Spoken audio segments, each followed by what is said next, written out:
उम्र यही कोई 70 साल होगी। उनकी बीवी का इंतकाल बरसों पहले हो गया था, कोई औलाद भी नहीं है जो उनकी सेवा करे। खुश हो जा कनीज, तेरे नसीब जाग गए। तेरी शादी शहर के सबसे अमीर सेठ जमालुद्दीन से तय कर दी है।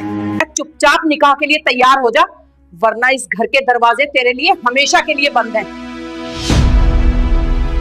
भाईजान, क्या मेरा कसूर यही है कि मैं यतीम हूँ? क्या अम्मी अब्बू होते तो वो मेरा निकाह एक बूढ़े से करते? यह कहानी एक ऐसी मासूम यतीम की है जिसने अपनी पूरी जिंदगी दूसरों की सेवा और सब्र में गुजार दी, और जब दुनिया ने उसे ठुकराया तो अल्लाह ने उसे ऐसा नवाजा कि देखने वालों की आंखें फटी की फटी रह गईं। कनीज नाम की यह 18 साल की बच्ची, जिसके नसीब में उसके अपनों ने 70 साल का बीमार बूढ़ा लिख दिया था। सबको लगा था कि कनीज की जिंदगी अब बर्बाद है, लेकिन वो नहीं जानते थे कि अल्लाह की लाठी में आवाज नहीं होती, और जब वो देता है तो छप्पर फाड़ कर देता है। यह कहानी आपके दिल को झकझोर देगी और आंखों में आंसू ला देगी। आखिर क्या लिखा था उस बूढ़े की वसीयत में, जानने के लिए अंत तक बने रहें। चलिए कहानी शुरू करते हैं। कहते हैं कि यतीम के सिर पर हाथ फेरने से भी जन्नत मिलती है, लेकिन अगर उसी यतीम पर जुल्म किया जाए तो अल्लाह का अर्श भी कांप उठता है।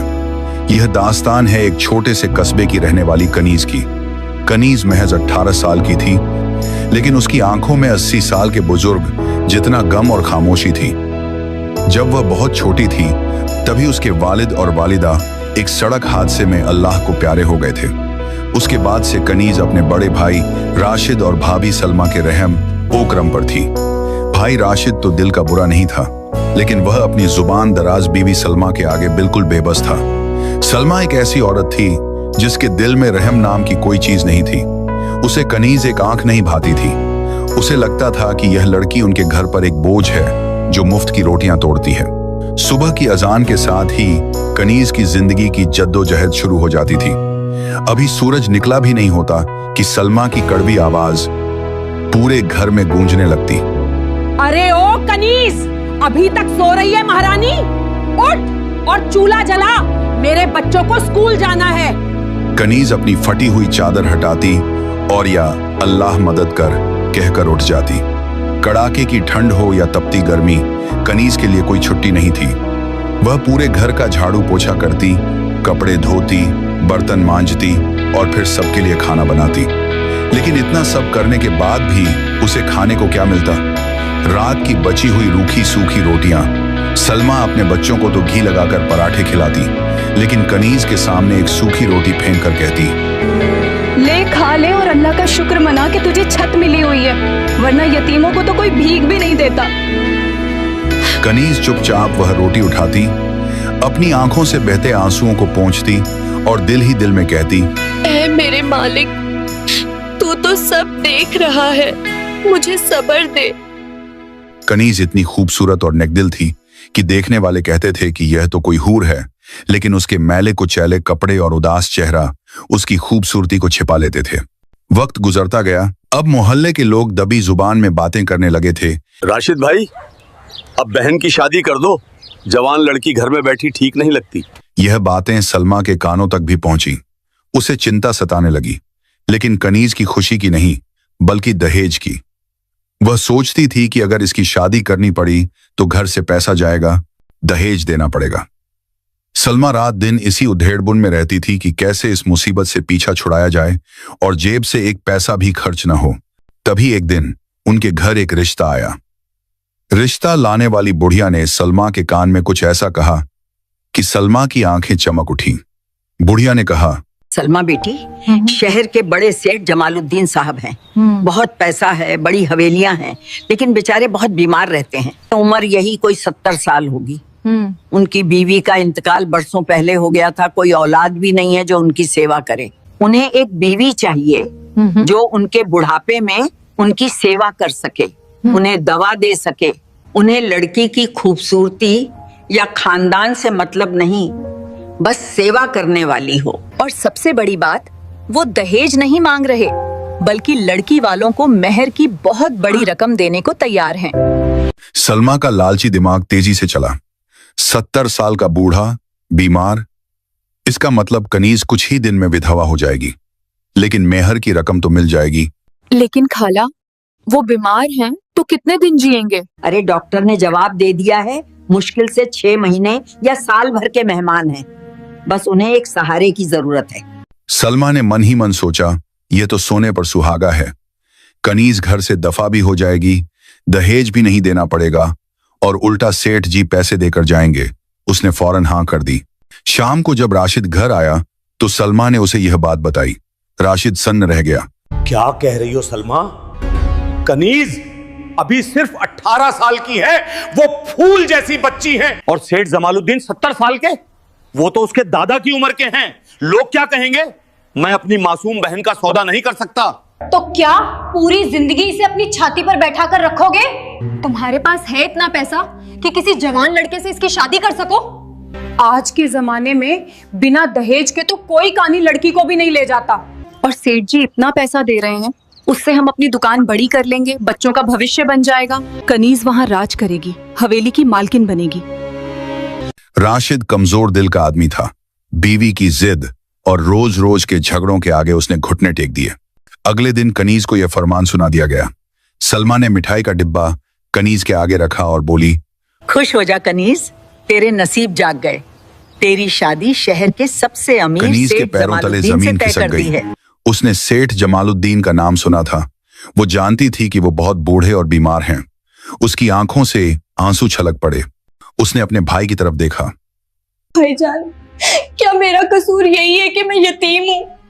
क्या अम्मी अब्बू होते तो वो मेरा निकाह राशिद एक नजरें बूढ़े से नहीं मिला करते। पाया और वहां से उठकर चला गया। सलमा ने कनीज का हाथ झटकते हुए कहा, ज्यादा नाटक मत कर। हमने तुझे पाल पोस कर बड़ा किया है, अब तेरा फर्ज है कि हमारे के बारे में सोच। चुपचाप निकाह के लिए तैयार हो जा, वरना इस घर के दरवाजे तेरे लिए हमेशा के लिए बंद हैं। कनीज के पास कोई रास्ता नहीं था। वह पूरी रात जायनमाज पर बैठी रोती रही।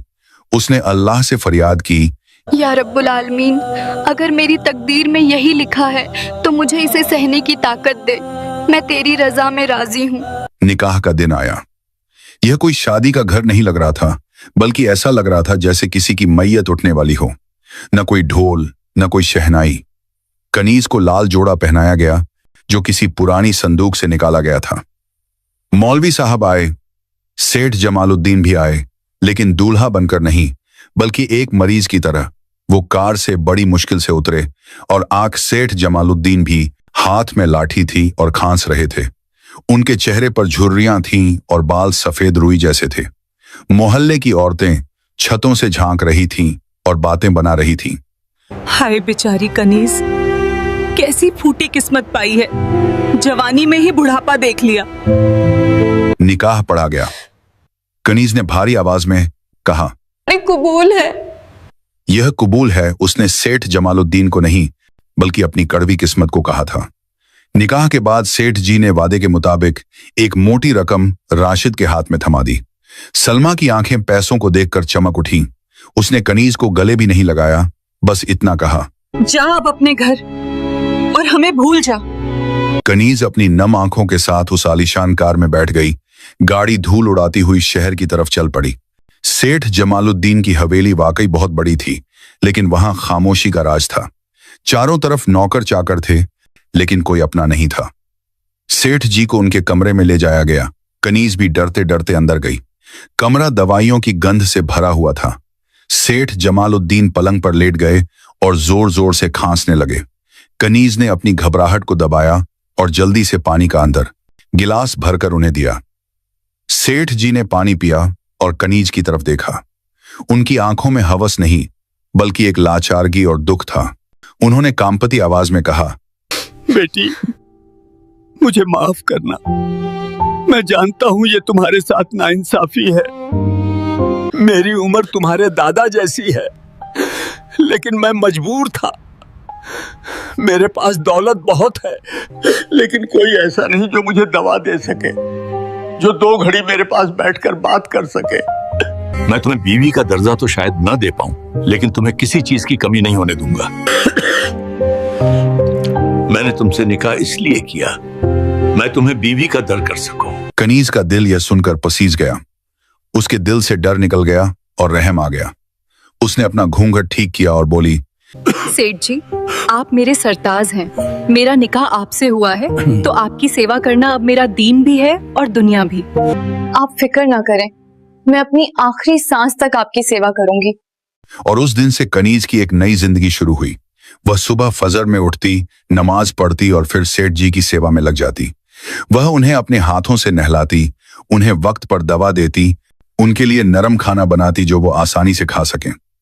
सेठ जी को चलने फिरने में दिक्कत थी तो कनीज उनका सहारा बनती। रात रात भर जब सेठ जी को खांसी आती और वो सो नहीं पाते तो कनीज उनके सिरहाने बैठकर उनके पैर दबाती और कुरान की आयतें पढ़कर उन पर दम करती। हवेली के नौकर भी हैरान थे। उन्होंने देखा था कि कैसे सेठ जी के रिश्तेदार आते थे तो सिर्फ जायदाद की बातें करते थे, लेकिन यह लड़की जो इस घर की मालकिन बन सकती थी, वो एक नौकरानी से भी ज्यादा सेवा कर रही थी।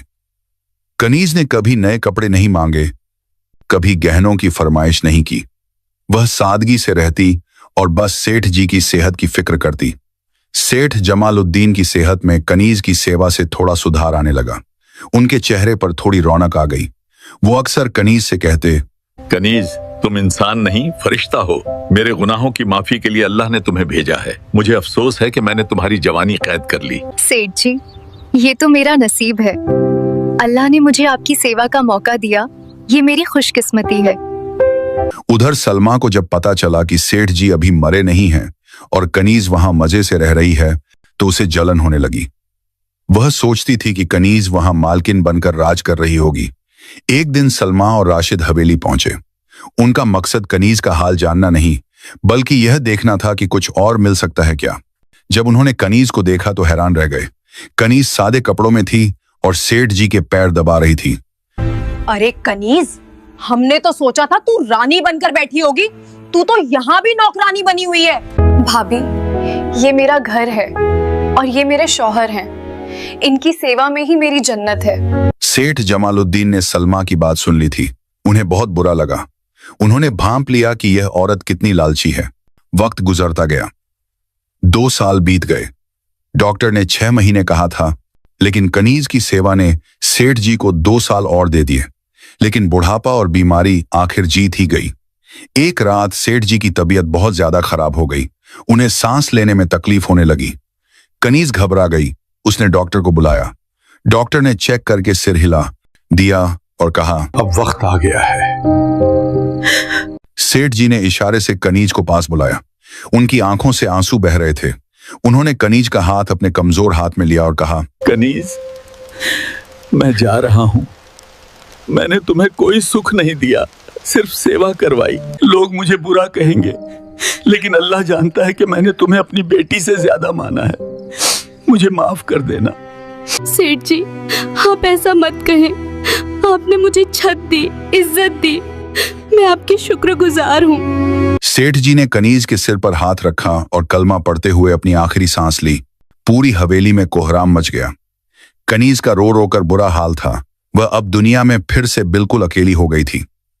खबर मिलते ही सेठ जी के दूर दूर के रिश्तेदार, जो कभी हाल पूछने नहीं आए थे, गिद्धों की तरह हवेली में जमा होने लगे। हर किसी की नजर हवेली और तिजोरी पर थी। सलमा और राशिद भी दौड़े दौड़े आए। सलमा के चेहरे पर एक शैतानी खुशी थी जिसे वह झूठे आंसुओं के पीछे छिपा रही थी। वह सोच रही थी, चलो बूढ़ो मर गया, अब कनीज को वापस ले जाएंगे, लेकिन खाली हाथ नहीं, हवेली से कुछ ना कुछ तो हिस्सा मिलेगा ही। जनाजा उठा, दफन कफन हुआ। कनीज इद्दत में बैठ गई। 3 दिन बाद सेठ जी के वकील साहब हवेली आए। उन्होंने सभी रिश्तेदारों को बड़े हॉल में बुलाया। वहां सेठ जी के भतीजे, भांजे और सलमा राशिद सब मौजूद थे। सबकी निगाहें वकील के हाथ में मौजूद फाइल पर टिकी थीं। देखियो, बुड्ढे ने जरूर कुछ ना कुछ तो कनीज के नाम किया होगा। अगर थोड़ा भी मिल जाए तो हमारी लॉटरी लग जाएगी। वकील साहब ने गला साफ किया और बोलना शुरू किया। मरहूम सेठ जमालुद्दीन साहब अपनी पूरी होशो हवास में ये वसीयत लिख कर गए हैं। उन्होंने अपनी जिंदगी में बहुत दौलत कमाई, लेकिन उन्हें सच्चा सुकून आखिरी वक्त में मिला। वकील ने चश्मा ठीक किया और वसीयतनामा पढ़ना शुरू किया। मेरे तमाम रिश्तेदार जो आज यहाँ मौजूद हैं, मैं जानता हूं कि आप मेरी मैयत पर नहीं, मेरी दौलत पर आए हैं। जब मैं बीमार था, तड़प रहा था, तब आप में से कोई मुझे पानी पिलाने भी नहीं आया। इसलिए मैं अपने खानदान के किसी भी शख्स को अपनी जायदाद से एक फूटी कौड़ी भी नहीं दे रहा हूं। हॉल में सन्नाटा छा गया। रिश्तेदारों के चेहरों पर हवाइयां उड़ने लगीं। सलमा के दिल की धड़कन तेज हो गई। तो फिर किसे मिलेगा सब कुछ? वकील ने आगे पढ़ा। मेरी जिंदगी के आखिरी 2 साल जिस शख्स ने मेरी औलाद बनकर, मेरी मां बनकर सेवा की, जिसने मेरे जख्म धोए और जिसने कभी मुझसे कुछ नहीं मांगा, वो मेरी बीवी कनीज है। लोग उसे मेरी बीवी कहते हैं, लेकिन मेरे लिए वो रहमत का फरिश्ता थी। इसलिए मैं जमालुद्दीन अपनी सारी जायदाद, ये हवेली, शहर की 50 दुकानें, फैक्ट्री और बैंक का तमाम पैसा अपनी बीवी कनीज के नाम करता हूं। आज से इस शहर की आधी जमीन की मालकिन कनीज है। यह सुनते ही जैसे वहां बम फट गया हो। सलमा का मुंह खुला का खुला रह गया। राशिद को यकीन नहीं हो रहा था। रिश्तेदारों के पैरों तले जमीन खिसक गई। वो कनीज, जिसे वो कल तक नौकरानी समझ रहे थे, जिसे अभागी और बेचारी कह रहे थे, वह एक ही पल में शहर की सबसे अमीर औरत बन गई थी। वकील साहब ने कनीज की तरफ देखा, जो कोने में सिर झुकाए बैठी थी और रो रही थी। उसे दौलत की कोई खुशी नहीं थी। उसे तो बस अपने उस साथी के जाने का गम था जिसने उसे इज्जत दी थी। रिश्तेदार शोर मचाने लगे। ये वसीयत झूठी है। इस औरत ने बुढ़े को फंसा लिया। लेकिन वकील ने कहा, ये वसीयत रजिस्टर्ड है और सेठ जी ने वीडियो रिकॉर्डिंग भी करवाई थी। इसमें कोई बदलाव नहीं हो सकता। हार मानकर रिश्तेदार पैर पटकते हुए चले गए।